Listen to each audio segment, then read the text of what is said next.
আসসালামু আলাইকুম রহমতুল্লাহি ওয়া আত-তাদরিস অনলাইন মাদ্রাসার পক্ষ থেকে আরবি ইবারত শিক্ষা কোর্সে সকলকে স্বাগত জানাচ্ছি। আমি নুরুল আমিন আমজাদি।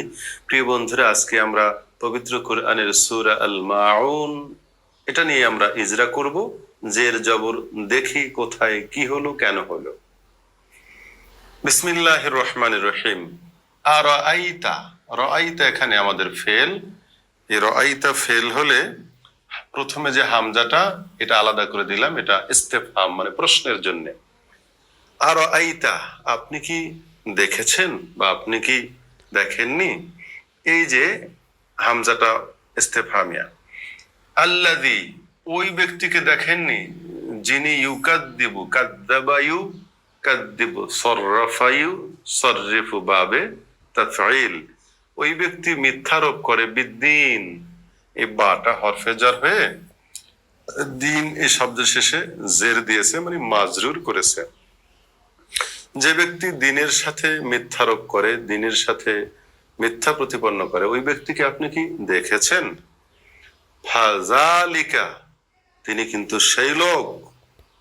আল্লাহর ভাষার স্টাইল, মহান আল্লাহ তাআলা তিনি উত্তম বালিগ ও ফাসিহ।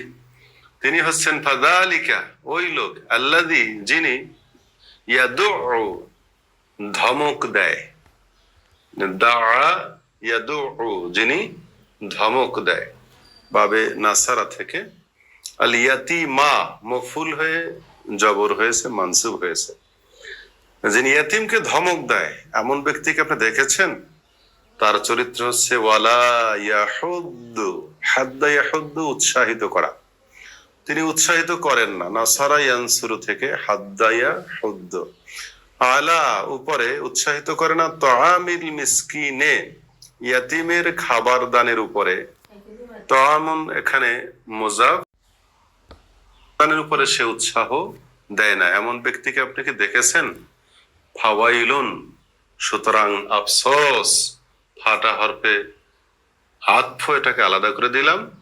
ওয়াইলুন, আফসোস, দুঃখ, দুর্দশা। ওয়াইলুনের বহুত ব্যাখ্যা, যার একটা অর্থ ওয়াইলুন জাহান্নামের এক গর্ত, যার ভেতরে পতিত হতে লাগে সেই অনেক সময়। কাফিররা সেখানে পতিত হবে, আবার তাদেরকে উঠিয়ে পুনরায় ছাড়া হবে। আরেক বর্ণনা এসেছে ওয়াইলুন হচ্ছে ওয়াদুন ফি জাহান্নাম, জাহান্নামের ভিতরে এক উপত্যকা। ইয়াসআদু আলাইহিল কাফিরু ৭০ খারিফা। তিরমিজি শরীফের হাদিস এসেছে, একজন কাফের ৭০ বছর ধরে ওই পাহাড়ের চূড়ায় উঠবে, আবার সেম সময় সে গড়িয়ে পড়বে। এমন আগুনের পাহাড় হচ্ছে ওয়াইল। এরকম অনেক ব্যাখ্যা রয়েছে। ফাওয়াইলুন, আফসোস, ধমক, ধ্বংস তার জন্যে। লিল মুসাল্লিন, নামাজিদের জন্য। কোন নামাজি? মুসাল্লি যারা, আল্লাযীন, এই ধরনের মুসাল্লি, সব নামাজির জন্য নয়, ওই মুসল্লির জন্য আফসোস। হুম, যাহারা আন সালাতিহিম, তাদের নামাজের ব্যাপারে, সাহুন, বেখবর। সাহবুন, ভুলে থাকে। নামাজ কোন সময় আসলো, কোন সময় গেল, কোনো হুঁশ নাই। কিন্তু দুনিয়ার অন্য কাজের এত হুঁশ আর এত স্মৃতি আর এত প্রখরতা, মানুষ বলে যে কিছু ভুলে না, বসের কোনো কিছু ভুল হয় না। কিন্তু নামাজ কোন সময় আসে আর কোন সময় যায় তা কখনোই স্মরণ হয় না। এইসব নামাজিরাও তো মাঝে মাঝে নামাজ পড়ে, এসব নামাজিদের জন্য বড় আফসোস। এখানে আন, এটা হরফে জার, যার কারণে সলাতি এই শব্দটায় জের হয়ে মাজরুর হয়েছে। আর হিম তো আলাদা জমির।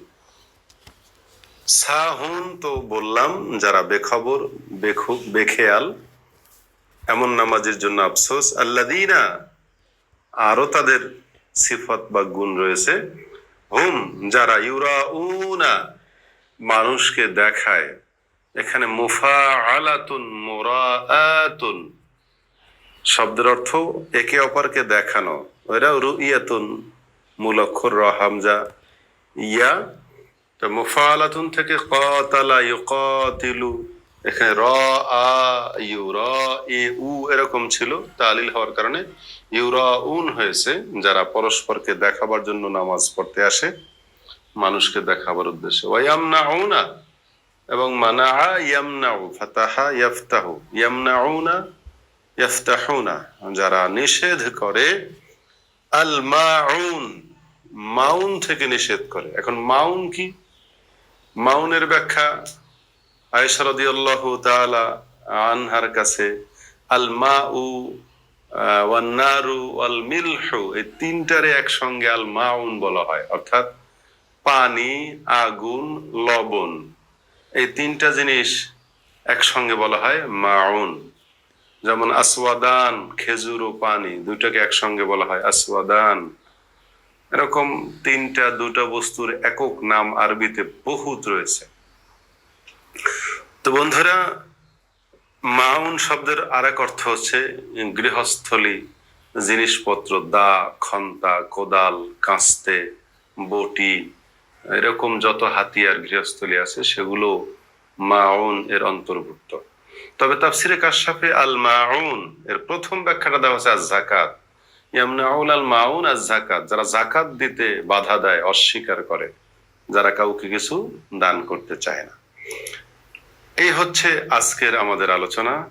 প্রিয় বন্ধুরা, দেখা হবে পরের ভিডিওতে।